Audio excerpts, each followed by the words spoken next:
আজকের ভিডিওটি দিচ্ছি পাস্তা বানানো নিয়ে। কিন্তু যেদিনকে পাস্তা বানাচ্ছিলাম সেদিনকে সন্ধ্যেতে কারেন্ট ছিল না, তাই ভিডিওটা একটু অন্ধকার, একটু আবছা হয়েছে। তাও তোমরা একটু ভালো করে দেখে নিও। তো দেখো, পাস্তা তো গরম জলে ভিজিয়ে সেদ্ধ করে নিয়ে রেখে দিয়েছিলাম জল ঝরিয়ে। এরপরে কড়াইয়ের মধ্যে তেল দিয়ে তার উপরে আলু, বাঁধাকপি, গাজর আর টমেটো আর এখানে বিট সব কিছু একসাথে একটু ভেজে নেড়ে নিয়েছিলাম। ডিমটা একধারে ভেজে ফেটিয়ে একদম ঝুড়ো ঝুড়ো করে রেখে দিয়েছিলাম। সব কিছু মিশিয়ে এখন পাস্তাগুলো দিয়ে দিলাম, দিয়ে একটু উল্টে পাল্টে একটু ভেজে নেব। ভেজে নেওয়ার পরে দেখো সুন্দর করে ভেজে নিয়েছি। ভেজে নেওয়ার পরে এখানে কিছুটা টমেটো সস দিয়ে দিচ্ছি।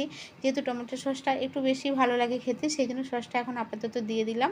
দিয়ে একটু নেড়ে নেড়ে তারপরে আবার নামাবো। তো দেখো কীরকমভাবে রেডি হচ্ছে, নিশ্চয়ই ভালো লাগবে। তো দেখো ভিডিওটা কেমন লাগছে।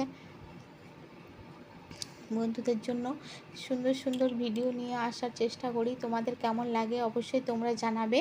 ভিডিও ভালো লাগে কিনা, যদি ভালো লাগে তো দেখো, তখন খাবারটা রেডি করছিলাম আর এখন একদম পুরো সার্ভ করে দিলাম সবার জন্য।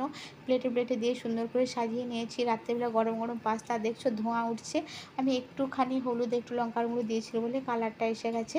তো বন্ধুরা, কেমন লাগলো ভিডিওটা? যদি ভালো লাগে লাইক কমেন্ট শেয়ার করে পাশে থেকো।